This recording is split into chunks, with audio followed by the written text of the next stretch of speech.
Victorious Lebanon slogans filling the streets of Beirut as President Michel Sleiman is sworn in, ending 18 months of political deadlock. Has the conflict now moved from the streets to the parliament? And what lies ahead for Lebanon? This is Inside Story.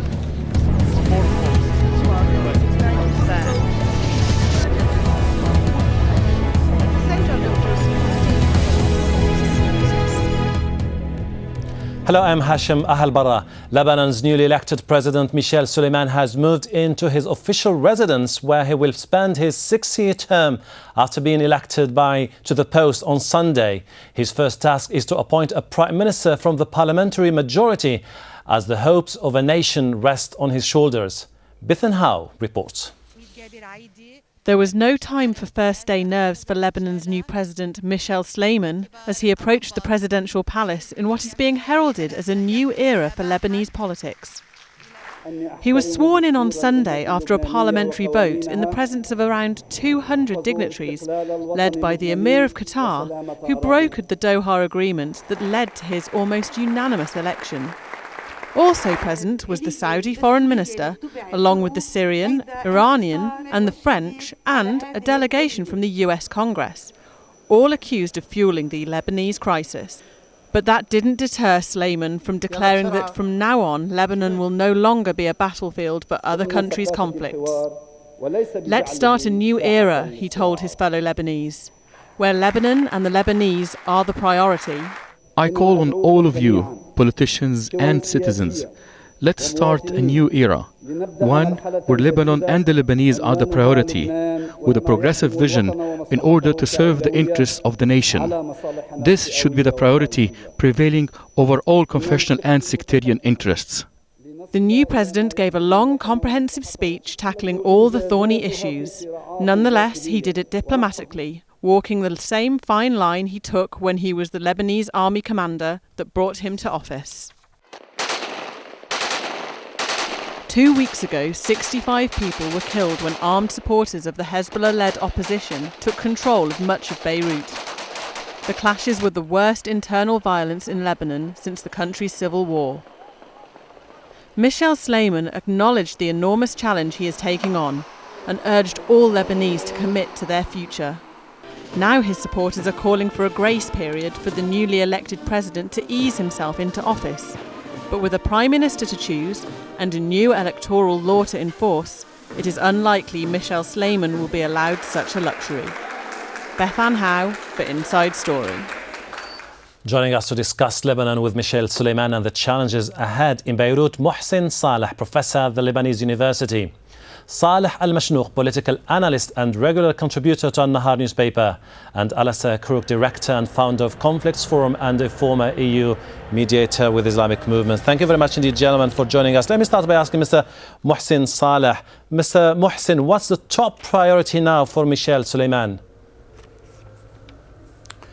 Well, the top priority is being the situation in Lebanon. The Lebanese need a new government. And this is the top priority, to constitute a new government collecting the opposition and the coalition of the authorities of the majority. And this won't be easy, especially the majority haven't decided whether to have Sanura or Saad al-Hariri a prime minister. And for the some ministries like the foreign ministry or the defense ministry or the interior ministry, this has to be negotiated easily and to serve the Lebanese interests.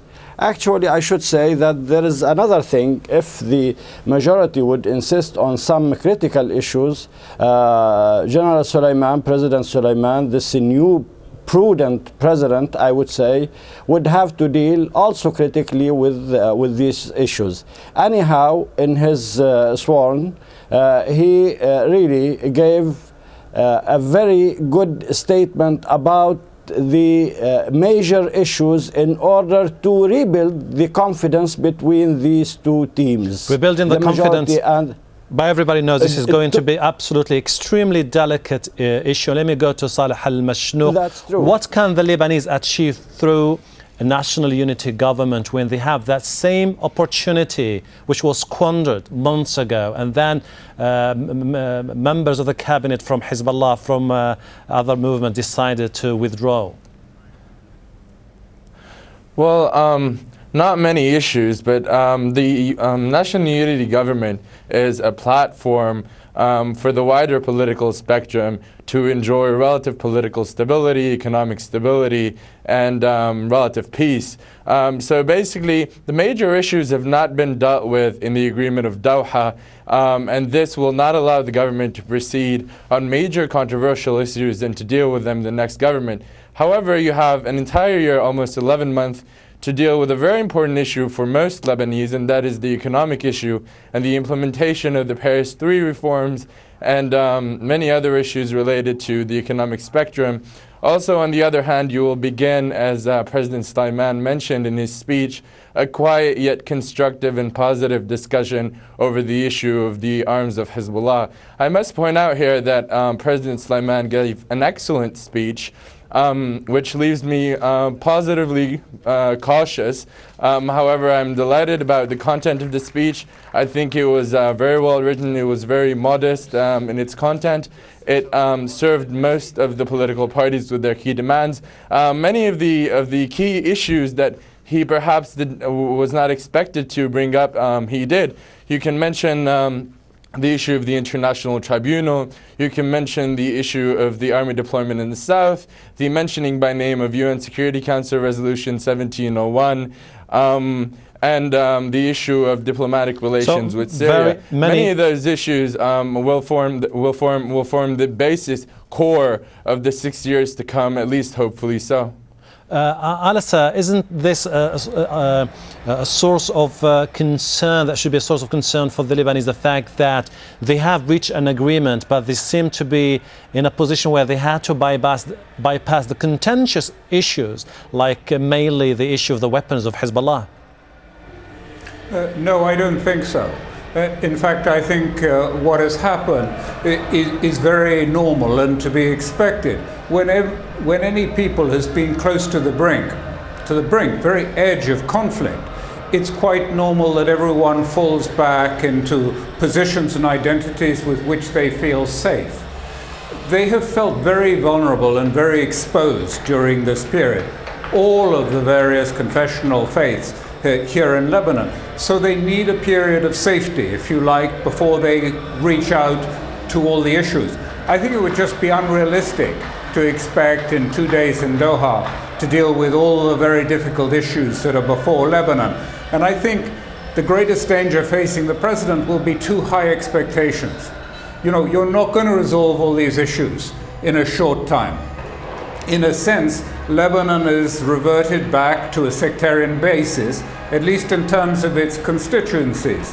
But that is the normal starting position where people, once they feel safe there, can begin to move to another form of identity, a more national identity. But Lebanon has never really had that national identity in a very strong sense until now. But at the same time, so I think it'll take time. But at the same time, never before had Lebanon been so fractious as it used to be just a few weeks before the Doha agreement. Let me go to Mohsen Saleh. Mohsen Saleh, President Michel Sleiman spoke about a national strategy of defense. In practical terms, how can we solve the issue of the weapons of Hezbollah when we know that Hezbollah has been saying from the early stages of the conflict that this is a sacred issue that should not be broached by the other parties? This is something that is just a pattern of issue for the Hezbollah. Actually, this issue was on the table for the national dialogue in the parliament in 2006, and today in his speech, Sayyid Hassan Nasrallah said the arms and the resistance was to first liberate and then to defend Lebanon. And this is not an issue of difference between all the Lebanese parties if they want to come to their mind and say, well, let's use this power powerful resistance and make it to defend our country. And this is really something to help Lebanon and create stability in Lebanon and peace between the Lebanese. And Sayyid Nasrallah gave two examples.